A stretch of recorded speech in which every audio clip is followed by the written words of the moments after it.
కోర్టులో తీసుకొస్తున్నారు. అతను మాట్లాడింది 6 గంటల పాటు దాడి తెలుగుదేశం కార్యాలయం మీద కూడా జరగలేదే, అతని ఇంటి మీద కూడా జరగలేదే, పట్టాభి ఇంటి మీద కూడా ఒక అరగంట జరిగింది. వెంటనే ఆ తర్వాత ఎవరికాళ్ళు డిస్పర్స్ పై కేసులు పెట్టారు, బెయిల్ మీద వచ్చేసారు. ఇప్పుడు వీళ్ళు వచ్చి మళ్ళీ వాళ్ళని అరెస్ట్ చేసి జైల్లో పెట్టారు కదా.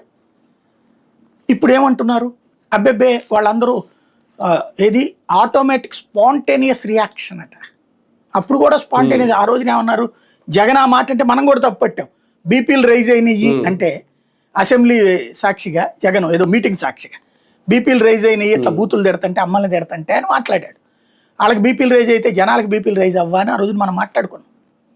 కాబట్టి ఆ రోజున అతను బీపీలు రైజ్ అయినాయి అని అంటే తప్పు పట్టినటువంటి వాళ్ళు ఈ రోజున రైట్ అంటున్నారు. ఇక్కడ సమస్య ఏంటంటే కంపారిజన్ని మన కళ్ళెదురుగుండా జరిగిన పరిణామాలు, ఇదేదో 50 ఏళ్ల క్రితం జరిగినాయి కాదు, 25 ఏళ్ల క్రితం జరిగినాయి కాదు, నిన్నగాక మొన్న జరిగినాయి. అప్పుడు అన్నిటి తప్పు పట్టిన వాళ్ళే ఇప్పుడు అలాంటి చర్యలు జరిగితే సమర్థిస్తున్నారు.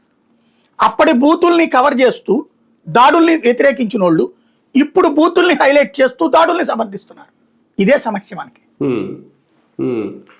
సార్, ఒకటి ఇక్కడ కాపు సామాజిక వర్గంలో ఒక కదలిక వచ్చిందని అనుకోవాలా? ఎందుకంటే ఒకటి జగన్మోహన్ రెడ్డి గారు వస్తే భారీగా జనం వస్తారు, అందరికీ తెలిసిన విషయమే. ఓకే, దాంట్లో కూడా వీళ్ళు ఒక వెర్షన్ తీసుకున్నారు. తాడేపల్లి నుంచి 6 గంటల సేపు ఇక్కడ వరకు